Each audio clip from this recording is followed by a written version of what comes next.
After praying about adoption for many years and fostering a few children, Mr. and Mrs. Smith took in a 7-month-old little girl, Jennifer, who had been removed from her biological mother at 3 months old. Soon the Smiths discovered that she had a biological sister, Olivia, who was still living on the streets with their mother. Olivia was 6 months old when the Smiths took possession of her and weighed only 11 pounds due to malnourishment. Though the process of adoption was long and hard for the Smiths, adopting these 2 little girls taught the family love, selflessness, and the true meaning of family, according to their sister Kate.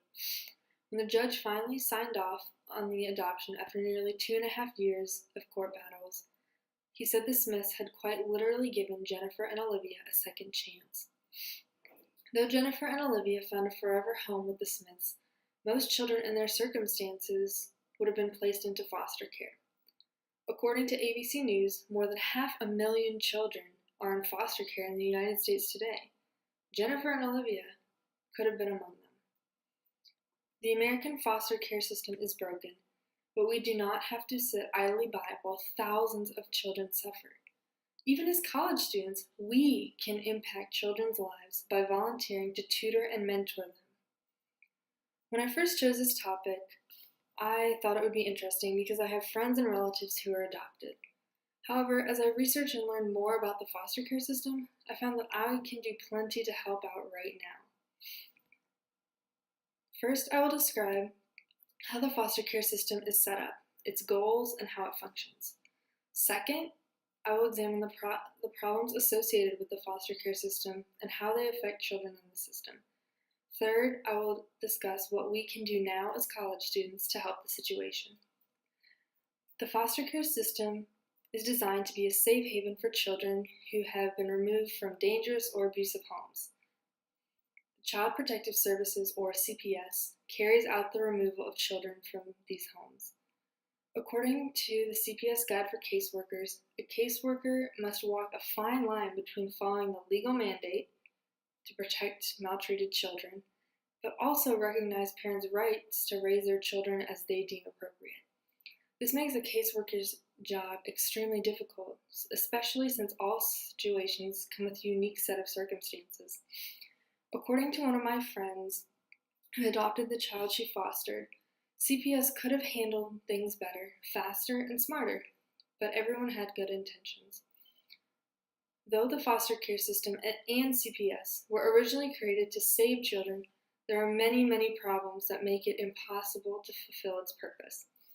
The problems surrounding the foster care system mainly revolve around the community's lack of education, lack of awareness, and lack of support. In general, the foster care system and CPS have very negative connotations. Though there is some ground for these assumptions, they are mostly uneducated. One reason for this is that media only publicizes situations when CPS gets it wrong, whether they don't act on reports and children get killed, or they try to remove kids for an insignificant reason. Unfortunately, the situations that CPS handles correctly often go unnoticed by everyone except those who have a personal connection to the system. In addition, another problem is that the foster care system itself can be a traumatic experience rather than a beneficial part of a child's life due to a number of issues, including instability and foster care abuse. According to Psychology Today, foster care abuse is a prominent issue, but because it's impossible to conduct a research study on this, the specific range is unknown. In addition, there are not enough caseworkers and adoption recruiters to handle the amount of children in the foster care system. According to a public news service article, in Ohio alone, there are 12,000 children in the foster care, but up until 2004, there were only 7 adoptive parent recruiters to facilitate their adoptions. With such a lack of support from the community, it is impossible for the foster care system to fulfill its purpose. Like the ancient African proverb says, it takes a village to raise a child. As Americans, we are that village. Even after a child ages out of foster care, odds are stacked against him or her for living a happy, productive, or what we call normal life. Out of the 27,000 youth that age out of foster care each year, 40% have been homeless, 60% of young men were convicted and only 48% were employed. 75% of women and 33% of men received government benefits to meet their basic needs. 50% of all youth who aged out were involved in substance use, and 17% of females were pregnant. Out of the 15,000 orphans aging out of state-run institutions every year, 10% committed suicide. 5,000 were unemployed, 6,000 were homeless, and 3,000 were in prison within 3 years. Close your eyes for a few seconds and imagine yourself in this situation.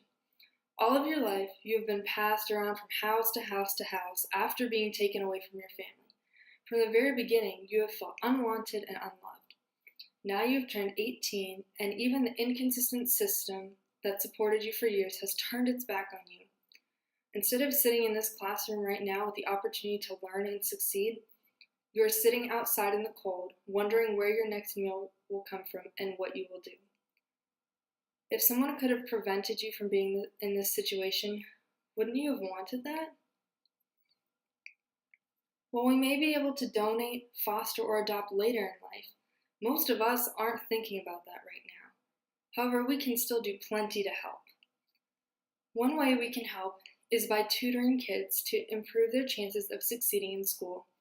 We can also mentor them to improve self-esteem, encourage good decision-making, and just to be there as trustworthy people to talk to. Because many children in the foster care system do not grow up with support of mentors or even role models, their expectation of normalcy is distorted. According to a study conducted by Big Brothers Big Sisters, when kids enjoy a regular positive activity with an adult over the course of a year, those kids are 46% less likely to begin using drugs, 27% less likely to begin using alcohol, and 52% less likely to skip school. In conclusion, the foster care is designed as a safe haven for children who have abusive home lives. However, due to lack of awareness, lack of support, or public indifference, the system cannot accomplish what it was created to do, and sometimes does more harm than good in the lives of children. We can do our part through tutoring and mentoring them. Even now, as we're students in college, we can have a role in inspiring the next generation. Jennifer and Olivia's story ended with a forever family, but there are many children, even in America, whose lives will hold pain, abuse, and loneliness.